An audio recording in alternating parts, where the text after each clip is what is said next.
Nakakatuwa, no? Ang laki rin ang naitulong ni Meta sa kapaligiran natin. Lalo na tuwing umaga, wala ka na halos makita ang mga chismosa na nakatumpok yan sa labas ng bahay niyo. Halos bihira na nga rin silang tumumpok dyan eh. Paano kasi? Mas gugustuhin pa nila na mag-isip ng content para sa reels nila maghapon. Oo, ayaw na nila makipagchismisan o makitumpok dyan sa labas ng bahay niyo. Actually, yung atensyon nila imbis na makipagchismisan, napunta na lang talaga sa pagre-reels. At ito pa ha, imagine ninyo.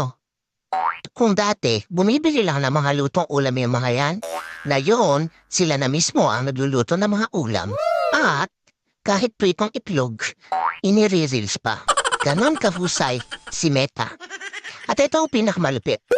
Kung dati yung asawa mo tinatalahan ka sa tuwing uuwi ka, ngayon, hindi mo na makausap.